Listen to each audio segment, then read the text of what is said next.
modeste, effectivement, et plus conforme à l'idée que les dominés puissent aussi accéder au compte conservatoire de l'espace.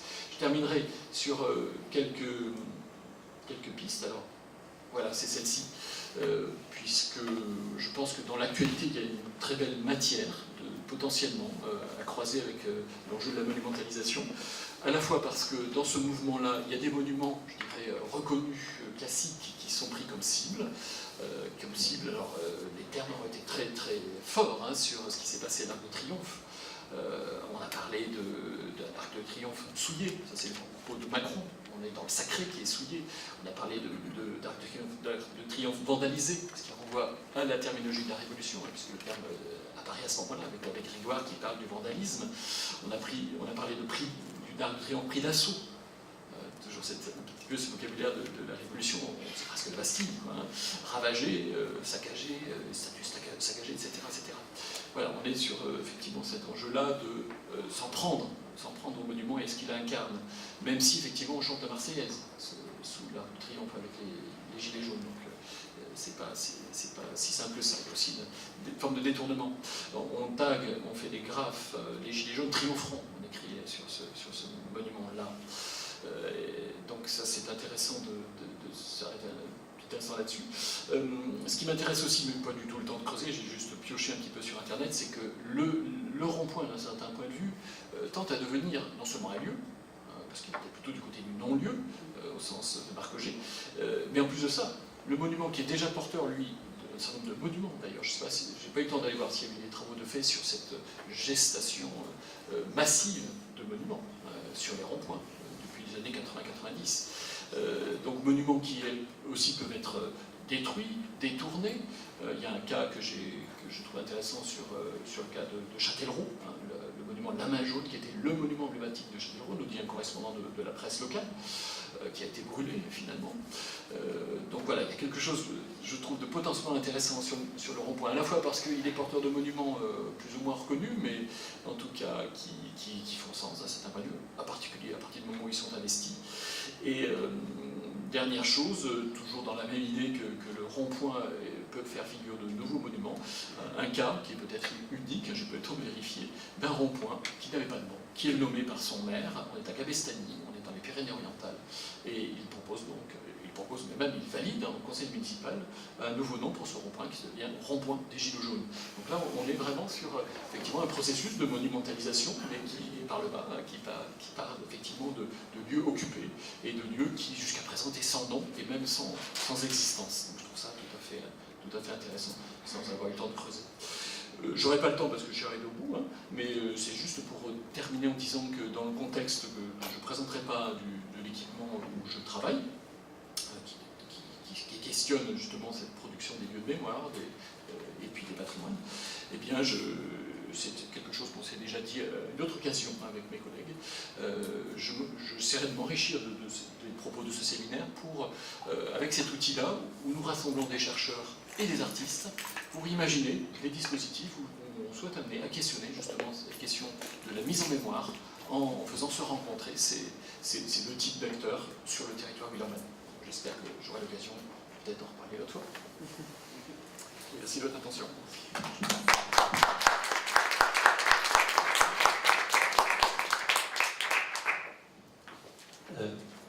Merci beaucoup Vincent, merci d'avoir apporté à la réflexion un propos aussi riche, hein, avec quand même de nombreuses entrées, de très nombreuses entrées, de nombreuses références bibliographiques, des choses qui vont nous servir pour encore enrichir et nourrir notre réflexion sur ces questions de monumentalisation. Et si j'avais une petite réaction à avoir, c'est sur ce positionnement entre monumentalisation, monument et patrimonialisation, patrimoine.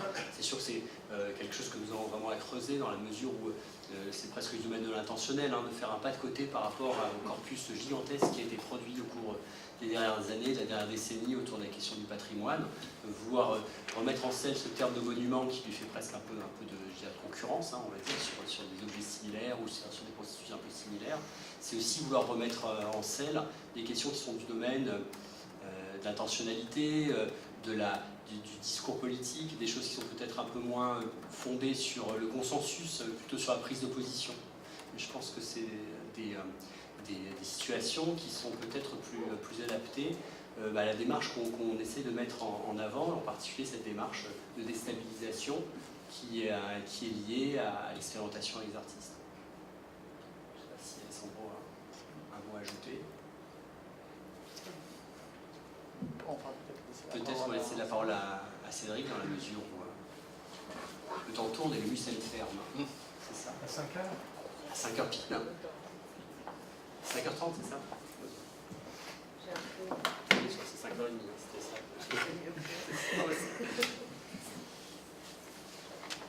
Bonjour à tout le monde. Merci beaucoup Pierre et Alessandro de m'avoir invité.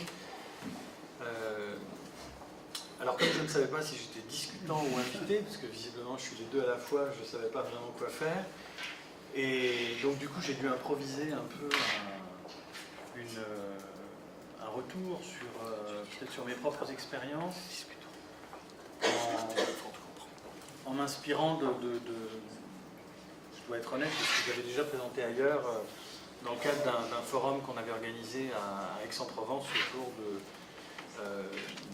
des questions d'écriture dans les mondes arabes et musulmans.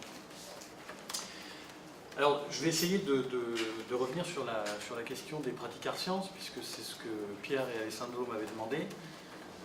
Au début, j'avais eu un premier texte sur lequel j'avais réagi, puis ensuite on m'a envoyé un deuxième texte où il n'était plus du tout question des mêmes choses, donc du coup, il n'y avait plus vraiment de développement méthodologique, et donc je trouvais qu'il n'était pas juste de revenir ou de faire un retour sur des développements que vous n'assumiez pas pour l'instant ou que vous n'aviez pas testé pour l'instant. Et plutôt vous faire part de mes expériences, les partager avec vous et voir si de votre côté ça peut éventuellement vous être utile. Alors, moi j'ai fait plusieurs types d'expérimentation art sciences. Un jeu vidéo tout d'abord, qui s'appelle A Crossing Industry. Alors la présentation est un peu malheureuse là parce que malheureusement je ne peux pas utiliser mon ordinateur pour vous présenter le jeu.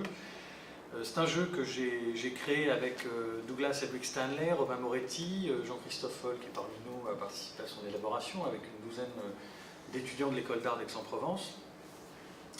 Et puis d'autres expérimentations art sciences qu'on a développées comme des expérimentations art sciences au croisement du théâtre et du cirque avec Vincent Béraud et la compagnie des Singuliers, qui a donné lieu à la création de 3 pièces. La première s'appelle Entre, elle traite de la déshumanisation des migrants dans le contexte de la surenchère sécuritaire aux frontières de l'Europe. La deuxième s'intitule, ou plutôt la première, Chronique à la frontière, qui était une petite forme qui vient traiter aussi de cette question de surenchère sécuritaire qu'on avait présentée lors de l'expo Anti-Atlas des frontières à Bruxelles. Et puis Oligoptique, une petite forme aussi d'une vingtaine de minutes, un peu plus récente, qu'on avait présentée à l'abbaye de Sylvacane lors des Journées du patrimoine. Alors dans toutes ces expérimentations art sciences, l'idée était de mettre en place un processus collaboratif autour d'un objet de recherche sur lequel j'avais déjà travaillé. Par exemple, dans Crossing Industry, ce qui nous intéressait, c'était de travailler à nouveau sur la prolifération des frontières dans les espaces israélo-palestiniens et les modalités de les traverser, et donc d'interroger ces formes de traversée. Je dis travailler parce qu'il n'a pas été question de mobiliser ces artistes comme des techniciens talentueux, pour rendre joli ou embellir des résultats de recherche déjà ordonnés, terminés et prêts à publier. Mais il s'agissait bien de tester, d'explorer la capacité des formes d'écriture offertes par les artistes et leur démarche créative pour essayer de traiter cet objet de recherche d'une manière différente. Donc d'entrer en prise de manière différente avec le même objet. Inutile de dire que dans les premières étapes de notre collaboration, ces expérimentations, elles m'ont impliqué dans une série de déplacements qui ont mis mon savoir et mes pratiques en crise. Et pour cause, ces expérimentations, tout d'abord, ce qu'elles ont opéré, c'est une forme de découplage des lieux et des langages ou des formes d'écriture à travers lesquelles s'élaborait la connaissance. C'est-à-dire que d'un côté, vous avez le chercheur qui pense dans son langage de chercheur, avec son propre jargon, avec ses habitudes, avec ses habitudes aussi de modalités d'argumentation qui sont quand même très particulières, très universitaires, très disciplinées, je dirais aussi. Et de l'autre, vous avez des artistes qui proposent d'autres formes d'écriture, elles aussi disciplinées par le champ de l'art, pour essayer de matérialiser, spatialiser ou mettre en forme cette pensée. Alors là, j'ai loupé une slide, bon, c'est pas grave.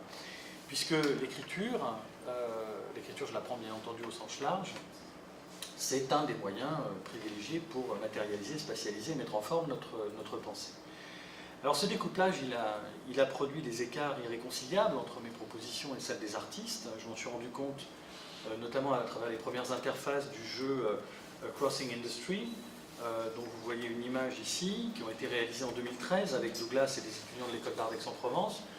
Là, on est dans une forme d'univers assez carcérale, qui finalement rend beaucoup plus compte des représentations des étudiants et de la manière dont eux ont perçu ce que je leur racontais, plutôt que de la manière dont moi j'avais expérimenté le terrain sur place. Alors cet écart, il était lié un peu à l'opération de traduction, au rôle des représentations des uns et des autres, mais aussi au fait qu'on s'inscrivait dans des démarches radicalement différentes. On était un peu comme dans un dispositif. C'est-à-dire que de mon côté, j'envisageais le jeu vidéo comme un dispositif documentaire, didactique, un peu comme un serious game, qui m'aurait permis d'offrir à minima une représentation de la réalité sur le terrain, et ensuite de véhiculer un message qui me positionnerait moi-même dans le champ des études israéliennes et palestiniennes par rapport à un certain nombre de recherches qui existent. Donc en fait, j'entrais dans un dialogue particulier, où je restais dans le même dialogue dans lequel j'étais avec mon jeu vidéo. Évidemment, les artistes et Douglas n'étaient pas du tout dans le même état d'esprit et dans la même démarche, puisque eux se positionnaient par rapport à un champ artistique particulier, qui est le champ de la création artistique qui tourne autour des jeux vidéo. Eux, ce qui les intéressait, ce n'était pas du tout la logique documentaire, mais bien une logique